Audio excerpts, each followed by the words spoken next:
This amazing chowder is delicious all year long. Chock full of amazing Portuguese and Spanish flavors. And this chowder is absolutely beautiful to look at. And even better to eat. And whatever you do, don't forget the bread.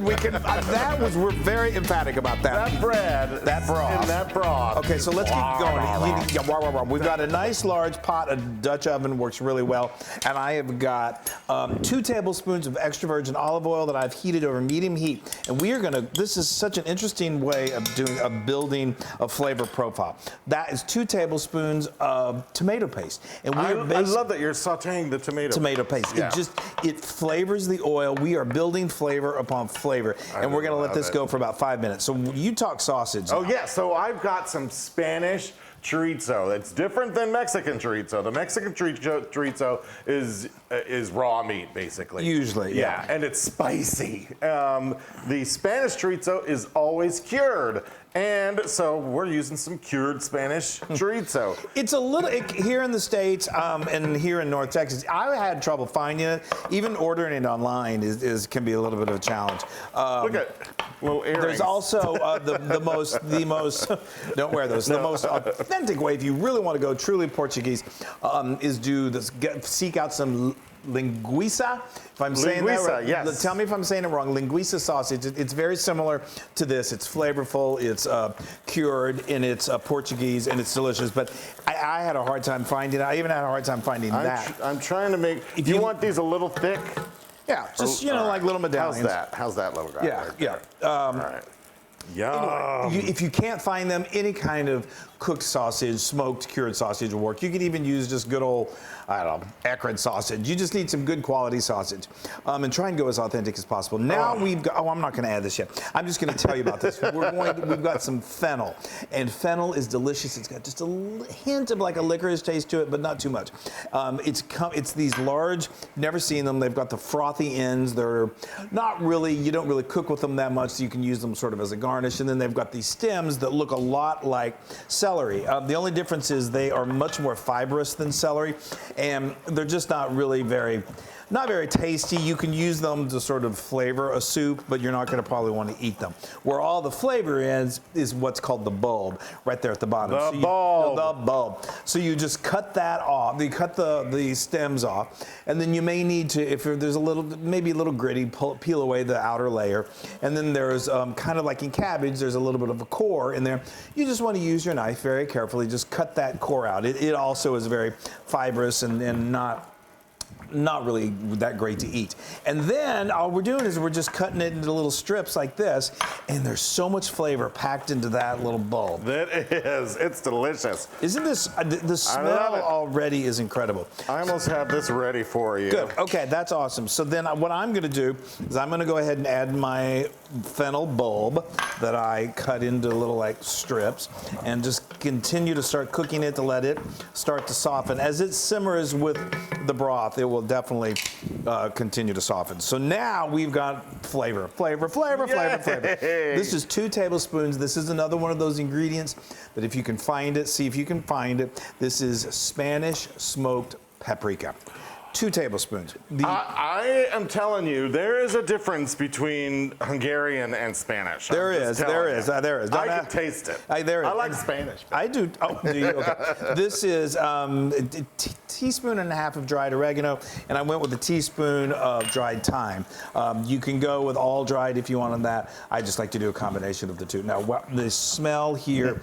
So again, if you can't find Spanish smoked paprika, which is easier to find than I would say the sausage, but if you can't find it, then just regular smoked paprika is great too. It'll work. Even just regular paprika would work, but the smoke just gives so much incredible. I got some big chunks in here, if you don't mind. That's okay. That's this one flavor. I'm going to save for later. Okay. Yeah. Okay. So now we're going to make this real easy. I'm just doing this right out of the can. We're doing 2 14.5 ounce cans of fire roasted tomatoes with the juice. Delicious. Yeah, that's super easy too. It is super easy. Can you find that mostly in? In the tomato section of your supermarket. And then I got tomato section? The tomato section. The canned tomato section. section. That's a cup of just good old cup of water. Now you want to put your sausage in there? Oh, sure. Just be very careful. All right. I love this sausage. I'm about ready to eat most of it. I know. Well, don't. All right. Okay. Here we go. Hold. I've still got more. Yeah, I know you do. I'm going to add a teaspoon of salt and a half a teaspoon of black pepper. Oh, that looks good. Yum. The smell and already. I have a little niblet for myself. Perfect. You always want to do that. Okay, so now we're going to let this come to a simmer, and this really comes together very quickly. We're going to let it simmer for about 15 minutes, and then we add the star ingredient, which are the clams. Clams!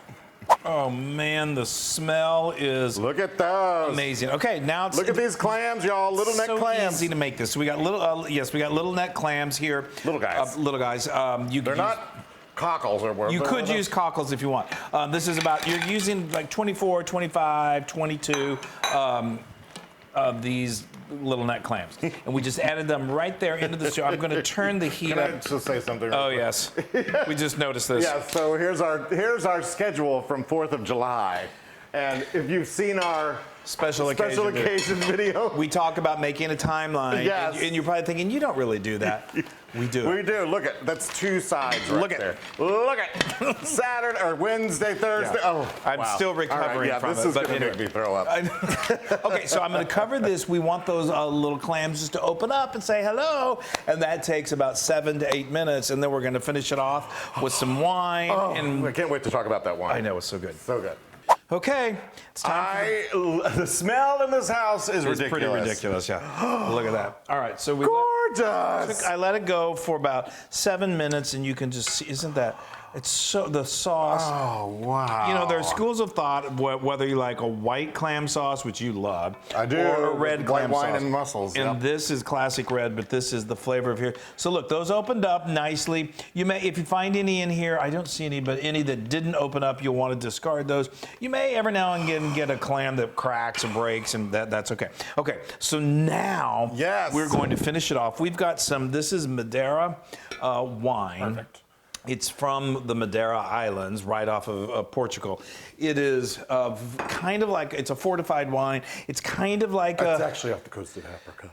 Off the coast of Africa, close to Portugal. But It's a fortified wine, sorry. Yes, as you were. Like a Marsala or it's a like port. to me, it seems very similar to a Marsala, and it adds tastes just like a depth. port, too. Yeah, actually. it does. And this is 2 tablespoons of red wine vinegar. Just add a little acid. If you don't like cooking with wine, then I didn't even let that cook off. There's going to be a little bit of that Madeira taste in there. So good. You can add it while it's simmering, so it cooks off the alcohol, or you can just leave it out. Okay. And now you can spoon me up some. And now I'm going to spoon you up some. Here, let's get close as we can. Oh, I know. There we go. Create a problem here. You got it. You're I all know good. we can do this. We can do it. It's a teamwork. Isn't that beautiful? Oh. I feel like, and it's definitely got I just slobbered a little. slobbered. I know. Okay, It's got that feel of like. Okay, never mind. Like you could serve this in warm weather or cold weather. It's definitely like, wow, I'd like to serve this on a cold day. But it's also like sort of like sitting on, I don't know, like the coast of Portugal or in Spain, and just Fresh clams. fresh clams. Oh. It's more like we said, it's good year round, and it's just so. Look how gorgeous that is. You know what? If you're gonna make a red sauce like this with clams, then I love it.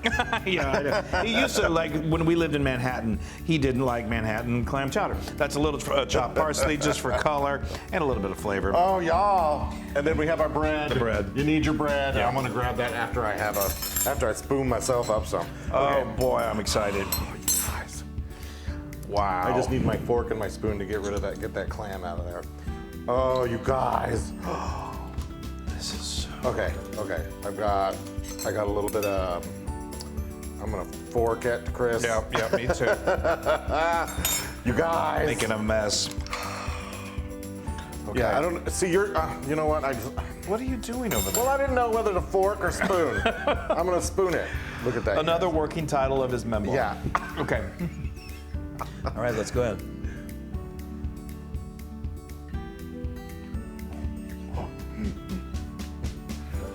I don't need either. I'm just gonna do this.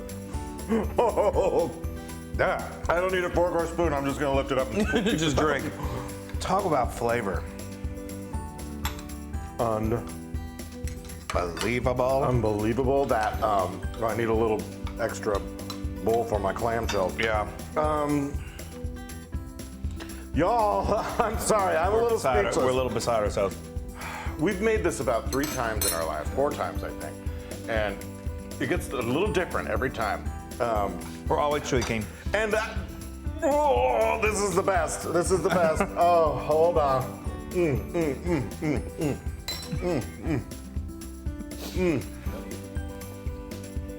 This is what you need to do, people. Right there. It's just, so many people out there that I know would just love this, and I think you would too. This is so good. And sorry, I'm making a mess.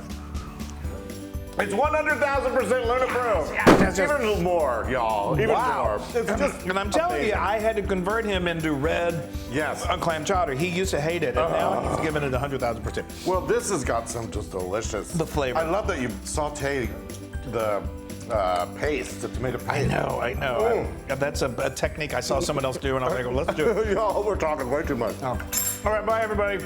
Yes. Make this clam chowder. See if you can find the ingredients in the recipe. I have substitutions. It's so good. It's so good. We love you.